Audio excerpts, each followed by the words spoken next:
हरे कृष्ण। राधे राधे। आप सभी का स्वागत है मेरे YouTube चैनल श्री राधा माधव रसामृत में। आज की वीडियो में हम रामेश्वर कुंड के बारे में जानेंगे। तो आइए इस वीडियो को शुरू करते हैं। एक समय की बात है जब श्री कृष्ण इसी कुंड के उत्तरी तट पर गोपियों के साथ वृक्षों की छाया में विराजमान होकर श्री राधिका के साथ हास परिहास कर रहे थे। उसी समय उनकी रूप माधुरी से आकर्षित होकर आसपास के सभी बंदर पेड़ों से नीचे उतर आए और उनके चरणों में प्रणाम करने लगे। वे किलकारियां मारते हुए आनंद पूर्वक नाचने कूदने लगे। बहुत से बंदर कुंड के दक्षिण तट के वृक्षों से लंबी छलांग लगाकर श्री कृष्ण के चरणों के समीप आ पहुंचे।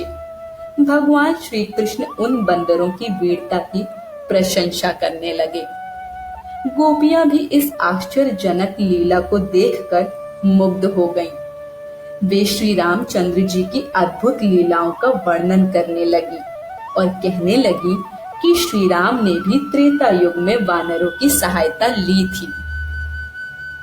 तभी ललिता जी ने कहा, हमने सुना है कि महापराक्रमी हनुमान जी ने त्रेता युग में एक ही छलांग में समुद्र को पार कर लिया था, परंतु आज हम अपनी आंखों से बंदरों को इस सरोवर को एक छलांग में पार करते हुए देख रहे हैं। यह सुनकर श्री कृष्ण ने गर्व पूर्वक कहा, जानती हो, मैं ही त्रेता युग में श्री राम था। मैंने ही राम रूप में वे सभी लीलाएं की थी। ललिता जी श्री रामचंद्र जी की अद्भुत लीलाओं की प्रशंसा करती हुई बोली, तुम झूठे हो, तुम कभी भी राम नहीं हो सकते। तुम्हारे लिए वैसा पराक्रम करना संभव नहीं। श्री कृष्ण मुस्कुराते हुए बोले, तुम्हें विश्वास नहीं हो रहा है, किंतु मैंने ही राम रूप धारण कर जनकपुरी में शिव धनुष को तोड़कर सीता जी से विवाह किया था।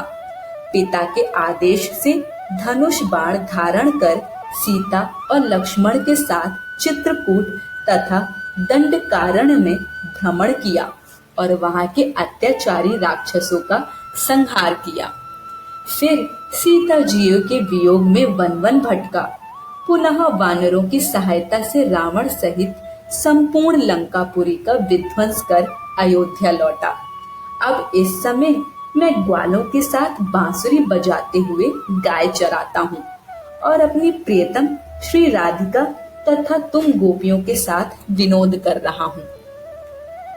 पहले मेरे राम रूप में धनुष बाण की गर्जना से त्रिलोकी कांप उठती थी, किंतु अब मेरे मधुर वेणुनाद से स्थावर जंगम सभी प्राणी उन्मत्त हो रहे हैं।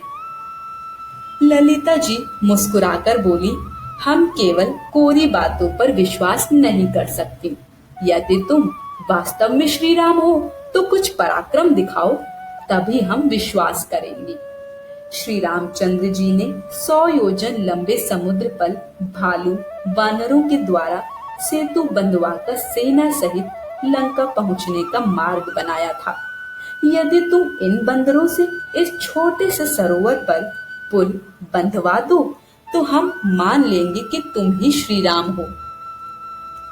ललिता जी की बात सुनकर श्री कृष्ण ने अपनी वेणु ध्वनि से क्षण भर में सभी बंदरों को एकत्र कर लिया और उन्हें पत्थरों द्वारा सरोवर पर सेतु बनाने का आदेश दिया। देखते ही देखते श्री कृष्ण के आदेश से हजारों बंदर बड़े उत्साह के साथ दूर दूर से पत्थर लाकर सेतु निर्माण में जुट गए। श्री कृष्ण ने स्वयं अपने कर कमलों से उन पत्थरों को रखकर पुल का निर्माण किया। सेतु के प्रारंभ में सरोवर की उत्तर दिशा में श्री कृष्ण ने अपने रामेश्वर महादेव की स्थापना भी की। आज की वीडियो यहीं समाप्त होती है। वीडियो पसंद आई हो तो कमेंट बॉक्स में हमें अपना फीडबैक जरूर दीजिए। वीडियो को लाइक शेयर करें और चैनल को सब्सक्राइब करें। सभी को हरे कृष्ण, राधे राधे।